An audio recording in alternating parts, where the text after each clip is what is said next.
সংক্ষিপ্ত মহাভারত। আজকের পর্বে পরশুরামের তেজহীন হওয়া এবং তা পুনরায় ফিরে পাওয়া। বৈশম্পায়ন বললেন, রাজন, মহর্ষি লোমশের কথা শুনে মহারাজ যুধিষ্ঠির ভাইদের এবং দ্রৌপদীকে নিয়ে সেই তীর্থে স্নান করে পিতৃপুরুষ এবং দেবতাদের পূজা দিয়ে সন্তুষ্ট করলেন। এই তীর্থে স্নান করায় তাদের তেজস্বী দেহ আরও কান্তিমান প্রতীত হতে লাগল এবং শত্রুদের কাছে দুর্জয় হয়ে উঠল। পাণ্ডুনন্দন যুধিষ্ঠির তারপর মহর্ষি লোমশকে জিজ্ঞাসা করলেন, ভগবান, কৃপা করে বলুন, পরশুরামের দেহের তেজ কেন ক্ষীণ হয়ে গিয়েছিল এবং কিভাবে তিনি তা ফিরে পেলেন? লোমশ মুনি বললেন, মহারাজ, আমি আপনাকে ভগবান শ্রীরাম এবং মতিমান পরশুরামের কাহিনী শোনাচ্ছি, মন দিয়ে শুনুন। মহাত্মা দশরথের গৃহে পুত্ররূপে স্বয়ং ভগবান বিষ্ণু রাবণ বধের নিমিত্ত রাম অবতার রূপে অবতীর্ণ হয়েছিলেন। দশরথ নন্দন রাম বাল্যকালেই নানা অদ্ভুত পরাক্রম দেখিয়েছিলেন। তার সুযশ শুনে মহাপরাক্রমী পরশুরাম অত্যন্ত কৌতূহলী হয়ে তার ক্ষত্রিয় সংহারকারী দিব্য ধনুক নিয়ে রামের পরাক্রম পরীক্ষা করার জন্য অযোধ্যা নগরীতে এলেন। দশরথ তার আগমন বার্তা পেয়ে রামের নেতৃত্বে লোক পাঠালেন রাজ্যের সীমানা থেকে তাকে আহ্বান করে আনার জন্য। শ্রীরামের প্রসন্ন বদন এবং অস্ত্রসজ্জিত মূর্তি দেখে পরশুরাম বললেন, রাজকুমার, আমার এই ধনুক কালের ন্যায় করাল। তোমার যদি ক্ষমতা থাকে তাহলে এতে গুণ চড়াও। শ্রীরাম পরশুরামের হাত থেকে সেই দিব্য ধনুক নিয়ে অনায়াসে তাতে গুণ চড়ালেন। তারপর স্মিত হেসে তাতে টঙ্কার দিলেন। সেই শব্দে সমস্ত প্রাণী এত ভীত সন্তুষ্ট হলো যেন তাদের মাথায় বজ্রপাত হয়েছে। তারপর তিনি পরশুরামকে বললেন, ব্রাহ্মণ, এই নিন, আপনার ধনুকে গুণ চড়িয়েছি, আর কি সেবা করব আমি? পরশুরাম তখন তাকে একটি বাণ দিয়ে বললেন, এটি ধনুকে রেখে কান পর্যন্ত টেনে দেখাও। এ কথা শুনে শ্রীরাম বললেন, ভৃগুনন্দন, আপনাকে খুব অহংকারী মনে হচ্ছে। আমি আপনার কথা শুনেও না শোনার ভান করছি। আপনি আপনার পিতামহ ঋচিকের কৃপায় ক্ষত্রিয়দের পরাজিত করে এই তেজ প্রাপ্ত হয়েছেন, তাই বোধহয় আপনি আমাকে অপমান করছেন। আমি আপনাকে দিব্য নেত্র প্রদান করছি, তার সাহায্যে আপনি আমার স্বরূপ অবলোকন করুন। ভৃগুশ্রেষ্ঠ পরশুরাম দিব্য চক্ষুর দ্বারা ভগবান শ্রীরামের শরীরে আদিত্য, বসু, রুদ্র, সাধ্য, মরুদ্গণ, পিতৃপুরুষ, অগ্নি, নক্ষত্র, গ্রহ, গন্ধর্ব, রাক্ষস, যক্ষ, নদী, তীর্থ, বালখিলাদি, ব্রহ্মভূত, সনাতন মুনিবর, দেবর্ষি এবং সম্পূর্ণ সমুদ্র ও পর্বতগুলিকে দেখতে পেলেন। তাছাড়াও তিনি শ্রীরামের মধ্যে উপনিষাদি সহ বেদ, বষ্টকার এবং যাগ যজ্ঞাদি সহ সজীব, সামশ্রুতি এবং ধনুর্বেদ ও মেঘ, বর্ষা, বিদ্যুৎ ও দেখতে পেলেন। তারপর ভগবান শ্রীরাম সেই বাণ ছুড়লে বড় বড় আগুনের গোলার সঙ্গে বজ্রপাত হতে লাগল। সমস্ত ভূমণ্ডল ধুলো এবং মেঘে ছেয়ে গেল। পৃথিবী কাঁপতে লাগল এবং সর্বত্র ভয়ঙ্কর আওয়াজ হতে লাগল। শ্রীরামের হস্ত নিক্ষিপ্ত সেই বাণ পরশুরামকেও ব্যাকুল করে তুলল এবং পরশুরামের তেজ হরণ করে পুনরায় শ্রীরামের কাছে ফিরে এলো।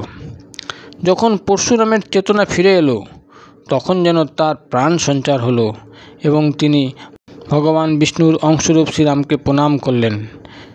তারপর শ্রীরামের অনুমতি নিয়ে শান্ত এবং লজ্জিত হয়ে মহেন্দ্র পর্বতে গিয়ে বাস করতে লাগলেন।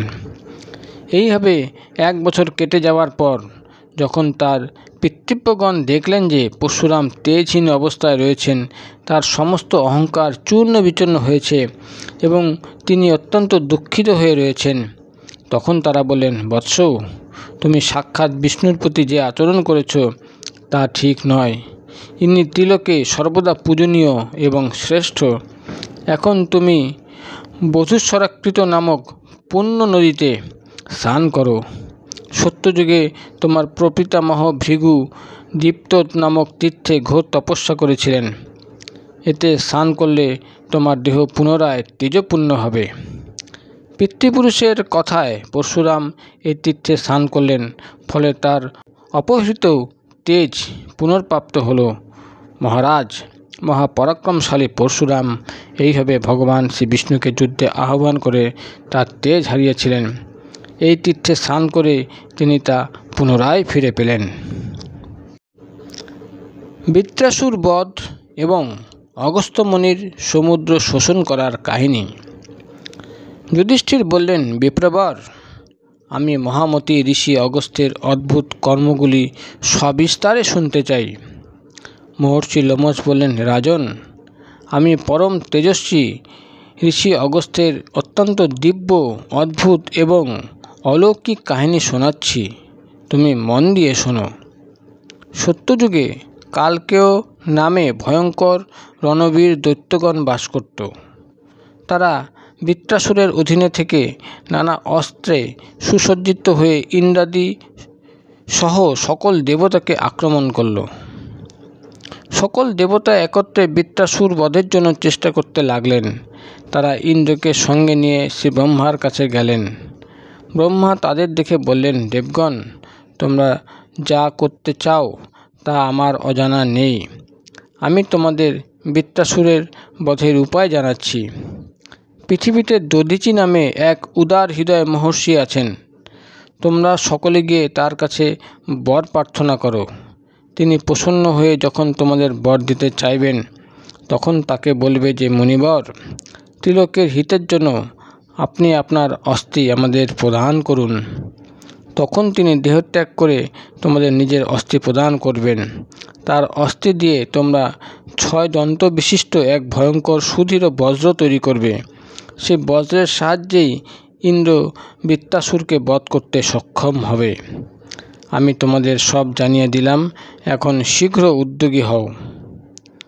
ব্রহ্মার এই কথায় সব দেবতা তার অনুমতি নিয়ে সরস্বতী নদীর অপর পারে দধিচি ঋষির আশ্রমে এলেন। আশ্রমটি নানা প্রকার বৃক্ষলতায় সুশোভিত। সূর্যের ন্যায় তেজস্বী মহর্ষি দধিচিকে দর্শন করে দেবতারা তাকে প্রণাম করলেন। তারপর শ্রী ব্রহ্মার কথা অনুসারে তার কাছে বর প্রার্থনা করলেন। ঋষি দধিচি প্রসন্ন হয়ে বললেন, দেবগণ, তোমাদের যাতে মঙ্গল হয় আমি তাই করব। তোমাদের জন্য আমি এই শরীরও সমর্পণ করতে পারি। তখন দেবতারা তার অস্থি প্রার্থনা করলে মন ও ইন্দ্রিয় বশকারী মহর্ষি দধিচি প্রাণ ত্যাগ করলেন। দেবতারা ব্রহ্মার নির্দেশ অনুসারে তার নিষ্প্রাণ দেহের অস্থি সংগ্রহ করলেন এবং বিশ্বকর্মাকে ডেকে এনে তাদের প্রয়োজনের কথা জানালেন। বিশ্বকর্মা সেই অস্থি দিয়ে এক ভয়ঙ্কর বজ্র তৈরি করলেন এবং অত্যন্ত প্রসন্ন হয়ে দেবরাজ ইন্দ্রকে বললেন, দেবরাজ, এই বজ্রের সাহায্যে আপনি দেবতাদের শত্রু উগ্রকর্মা বৃত্রাসুরকে ভস্মীভূত করুন। বিশ্বকর্মার কথা শুনে দেবরাজ ইন্দ্র বজ্র নিয়ে অন্যান্য দেবতাদের সঙ্গে করে পৃথিবী ও আকাশ জুড়ে বৃত্রাসুরের উপর আক্রমণ করলেন। তখন পর্বত শিখরের ন্যায় বিশালাকার কালকেয় দৈত্যরা অস্ত্রশস্ত্র নিয়ে বৃত্রাসুরকে চতুর্দিক থেকে রক্ষা করছিল। দেবতা ও ঋষিদের তেজে সমৃদ্ধ ইন্দ্রের পরাক্রম দেখে বৃত্রাসুর ক্রোধে সিংহনাদ করল। তার সেই হুঙ্কারে পৃথিবী, আকাশ, পর্বত এবং 10 দিক কেঁপে উঠল। ইন্দ্রও সেই হুঙ্কারের জবাবে বৃত্রাসুরের উপর ভীষণ বজ্র ছুঁড়ে মারলেন। সেই বজ্রের আঘাতে মহাদৈত্য বৃত্রাসুর প্রাণহীন হয়ে এমনভাবে পৃথিবীতে এসে পড়ল, যেমনভাবে পূর্বকালে ভগবান শ্রী বিষ্ণুর হাত থেকে মন্দার পর্বত পড়েছিল। বৃত্রাসুর বধ হলে সকল দেবতা এবং মহর্ষি অত্যন্ত আনন্দিত হলেন এবং সকলে ইন্দ্রের স্তুতি করতে লাগলেন। তারপরে দেবতারা বৃত্রাসুরের মৃত্যুতে শোকগ্রস্ত সমস্ত দৈত্যদের বধ করতে শুরু করলেন। তখন দৈত্যরা ভয়ে মৎস্য হাঙ্গর পরিপূর্ণ সমুদ্র জলের মধ্যে আত্মগোপন করে অত্যন্ত ব্যাকুল হয়ে তিলক ধ্বংসের উপায় ভাবতে লাগলেন। চিন্তা করতে করতে তারা এক ভয়ঙ্কর উপায় ঠিক করল। তারা ভেবে দেখল যে সমস্ত লোকই তপস্যার প্রভাবে রক্ষা পায়, সুতরাং তারা সর্বপ্রথম তপস্যারই ক্ষতি করবে। পৃথিবীতে যত তপস্বী, ধর্মাত্মা এবং জ্ঞাননিষ্ঠ মানুষ আছেন, অতি শীঘ্র তাদের বধ করতে হবে। তাদের বধ করলেই জগৎ স্বতই নষ্ট হয়ে যাবে। এরূপ স্থির করে তারা সমুদ্রের মধ্যে থেকেই তিলক নাশ করতে তৎপর হয়ে উঠল। তারা ক্রোধে রক্তচক্ষু হয়ে নিত্য রাত্রে সমুদ্র থেকে বেরিয়ে এসে আশপাশের আশ্রম এবং তীর্থগুলিতে থাকা মুনিদের প্রাণহরণ করত আর সারাদিন সমুদ্রে লুকিয়ে থাকত। তাদের অত্যাচার এত বেড়ে গেল যে সমস্ত পৃথিবীতে চতুর্দিকে মৃত মুনি ঋষিদের অস্তিত্বে ভরে উঠল। রাজন, এইভাবে যখন জগতে সংহার লীলা চলতে লাগলো এবং যাগযজ্ঞ নষ্ট হয়ে গেল, তখন দেবতারা অত্যন্ত চিন্তিত হলেন। তারা দেবরাজ ইন্দ্রের সঙ্গে পরামর্শ করে শরণাগত বৎসল শ্রীমৎ নারায়ণের শরণাগত হলেন। দেবতারা বৈকুণ্ঠনাথ অপরাজেয় ভগবান মধুসূদনের কাছে গিয়ে প্রণাম করে তার স্তুতি করে বললেন, প্রভু, আপনি সমস্ত জগতের উৎপত্তি, পালন এবং সংহারকর্তা। আপনি এই বিশ্ব সংসার সৃষ্টি করেছেন। হে কমলনয়ন, পূর্বে পৃথিবী যখন সমুদ্রে নিমজ্জিত হয়েছিল, তখন আপনি তাকে বরাহরূপে উদ্ধার করেছিলেন। পুরুষোত্তম, আপনি নৃসিংহ রূপ ধারণ করে মহাবলী দৈত্য হিরণ্যকশিপুকে বধ করেছিলেন। কোনো দেহধারীর পক্ষেই মহাদৈত্য বলির সংহার করা সম্ভব ছিল না, তাকেও আপনি বামন রূপে পরাভূত করেছিলেন। মহাধনুর্ধর জম্ভ অত্যন্ত ক্রূর এবং যজ্ঞ ধ্বংসকারী ছিল। সেই ক্রূর দানবকেও আপনি নিহত করেছেন। আপনার এরূপ অগণিত পরাক্রমের ঘটনা সর্বজন বিদিত। হে মধুসূদন, এই দুর্দিনে আপনি আমাদের একমাত্র ভরসা। অতএব হে দেবেশ্বর, তিলকের কল্যাণের জন্য আমরা আপনার কাছে প্রার্থনা করছি, এই মহাভয় থেকে আপনি সমস্ত লোক, দেবতা এবং ইন্দ্রকে রক্ষা করুন। এখন জগতে মহাভয় উপস্থিত হয়েছে। আমরা জানি না রাত্রে কে এসে ব্রাহ্মণদের হত্যা করে। ব্রাহ্মণেরা নাশ হলে পৃথিবী নাশ হবে, আর পৃথিবী নাশ হলে স্বর্গও থাকবে না এই জগতে। এখন কৃপাপূর্বক আপনি রক্ষা করলে তবেই এই জগৎ সংসার রক্ষা পাবে। দেবতাদের প্রার্থনা শুনে ভগবান বিষ্ণু বললেন, হে দেবগণ, আমি প্রজাদের ক্ষতির কারণ সম্পূর্ণভাবে জানি। কালকেয় নামক এক প্রসিদ্ধ দৈত্যের দল আছে। তারা বৃত্তাসুরের আশ্রয় নিয়ে সমস্ত জগৎকে পীড়িত করছে। সারাদিন হাঙ্গর, কুমির অধ্যুষিত সমুদ্রে লুকিয়ে থাকে আর রাত্রে জগৎ উচ্ছেদ করার জন্য বাইরে এসে ব্রাহ্মণদের বধ করে। সমুদ্রের ভিতরে থাকার জন্য তোমরা ওই দৈত্যদের বধ করতে পারবে না। তাই তোমাদের সমুদ্র শুষ্ক করার উপায় খুঁজতে লাগবে। একমাত্র মহর্ষি অগস্ত্য ছাড়া আর কেউ সমুদ্র শুষ্ক করতে সক্ষম নন, এবং সমুদ্র শুষ্ক না হলে দৈত্য বধও সম্ভব নয়। অতএব তোমরা ঋষি অগস্ত্যের কাছে গিয়ে যে কোনোভাবে এই কাজের জন্য তাকে রাজি করাও। ভগবান বিষ্ণুর কথা শুনে দেবতারা ব্রহ্মার নির্দেশে অগস্ত্য মুনির আশ্রমে গেলেন। সেখানে গিয়ে তারা দেখলেন মিত্র বরুণের পুত্র পরম তেজস্বী তপমূর্তি মহাত্মা অগস্ত্য ঋষিদের মধ্যে উপবিষ্ট। দেবতারা সকলে তার কাছে গেলেন। তারা ঋষি অগস্ত্যের সমস্ত অলৌকিক কর্মের গুণগান করে তার স্তুতি করতে লাগলেন। পূর্বে রাজা নহুষ ইন্দ্রত্ব লাভ করে যখন লোকেদের বিরক্ত করতে আরম্ভ করে, তখন আপনি জগৎ কণ্টক রাজা নহুষকে দেবলোকের ঐশ্বর্য থেকে বিতাড়িত করেছিলেন। পর্বতরাজ বিন্ধ্যাচল সূর্যের উপর কুপিত হয়ে অনেক উঁচু হয়েছিল, যাতে সূর্য দক্ষিণাবর্তে যেতে না পারে। ফলে জগতের দক্ষিণাংশ অন্ধকার হয়ে গিয়েছিল এবং প্রজারা ব্যাধি ও মৃত্যুতে জর্জরিত হয়েছিল। সেই সময় আপনার শরণ গ্রহণ করায় শান্তি লাভ হয়। আপনি সকলের ইচ্ছাই পূর্ণ করেন। আমরাও দিনভাবে আপনার কাছে সাহায্য প্রার্থনা করছি। যুধিষ্ঠির জিজ্ঞাসা করলেন, মুনিবর, আমার সেই কাহিনী বিস্তারিত শুনতে ইচ্ছা করছে যে বিন্ধ্যাচল কেন অকস্মাৎ ক্রুদ্ধ হয়ে বৃদ্ধিপ্রাপ্ত হতে থাকলো? মহর্ষি লোমশ বললেন, সূর্য উদয় এবং অস্ত হওয়া কালে পর্বতরাজ সুবর্ণগিরি সুমেরুকে প্রদক্ষিণ করতেন। তাই দেখে বিন্ধ্যাচল বলল, সূর্যদেব, তুমি যেভাবে প্রতিদিন সুমেরুর পরিক্রমা করো তেমনি আমাকেও করবে। তাতে সূর্য বলেন, আমি নিজ ইচ্ছায় সুমেরুকে প্রদক্ষিণ করি না। যিনি এই জগৎ সৃষ্টি করেছেন তিনি আমার পথ নির্দিষ্ট করেছেন। হে পরন্তপ, সূর্যের কথায় বিন্ধ্য ক্রোধে জ্বলে উঠল। তাই সূর্য ও চন্দ্রের গতিপথ বন্ধ করতে অকস্মাৎ বৃদ্ধি পেতে লাগল। তখন সব দেবতারা মিলে পর্বতরাজ বিন্ধ্যের কাছে এসে তাকে নানাভাবে বাধা দিতে লাগলেন, কিন্তু বিন্ধ্য তাদের কোনো কথাই শুনল না। তখন তারা সকলে পরম তেজস্বী, ধর্মাত্মা এবং অদ্ভুত পরাক্রমী ঋষি অগস্ত্যের কাছে এলেন এবং তাকে তাদের প্রয়োজনের কথা জানালেন।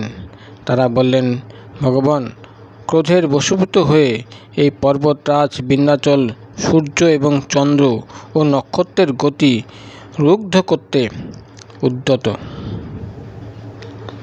মহর্ষি, আপনি ব্যতীত আর কেউই তাকে বাধা দান করতে সক্ষম নয়। এখন আপনি এর বিহিত করুন। দেবতাদের প্রার্থনা শুনে ঋষি অগস্ত্য পত্নীসহ বিন্ধ্যাচলের কাছে এসে বললেন, পর্বতপ্রবর, আমি কোনো কাজে দক্ষিণে যাত্রা করছি, তাই আমাকে ওদিকে যাবার পথ দাও। যতদিন আমি ওদিক থেকে ফিরে না আসি ততদিন তুমি আমার প্রতীক্ষা করবে, তারপর ইচ্ছা অনুসারে বৃদ্ধি লাভ করো। এইভাবে বিন্ধ্যাচলের বৃদ্ধিতে শর্ত লাগিয়ে অগস্ত্যমুনি দক্ষিণ দিকে চলে গেলেন এবং আজ পর্যন্ত তিনি সেখান থেকে ফেরেননি। এর ফলে অগস্ত্য ঋষির প্রভাবে বিন্ধ্যাচলের বৃদ্ধিলাভ রুদ্ধ হয়েছিল। মহাত্মা যুধিষ্ঠির, তোমার জিজ্ঞাসায় আমি এই বিন্ধ্য পর্বতের প্রসঙ্গ তোমায় শোনালাম। এখন দেবতারা যেভাবে অগস্ত্য ঋষির কাছে বর পেয়ে কালকেয়দের সংহার করেছিল তা শোনো। দেবতাদের প্রার্থনা শুনে অগস্ত্য মুনি বললেন, আপনারা এখানে কেন এসেছেন এবং আমার কাছে কী বর চান? দেবতারা বললেন, মহাত্মা, আমাদের ইচ্ছা যে আপনি মহাসাগরকে পান করে ফেলুন। আপনি যদি তা করেন তাহলে আমরা দেবদ্রোহী কালকেয়দের সব পরিবারে বধ করতে পারব। দেবতাদের কথা শুনে মুনিবর অগস্ত্য বললেন, ঠিক আছে, আমি আপনাদের ইচ্ছা পূর্ণ করব এবং জগতের দুঃখ দূর করব। তারপর সেই তপস্বিদ্ধ ঋষি দেবতাদের সঙ্গে সমুদ্রের তীরে এসে একত্রিত সমস্ত দেবতা এবং ঋষিদের বললেন, আমি জগতের মঙ্গলের জন্য সমুদ্র পান করছি বলে তিনি ধীরে ধীরে সমুদ্রকে জলশূন্য করে দিলেন। দেবতারা তখন প্রবল পরাক্রমে তাদের দিব্য অস্ত্রাদির সাহায্যে কালকেয়দের সংহার করতে লাগলেন।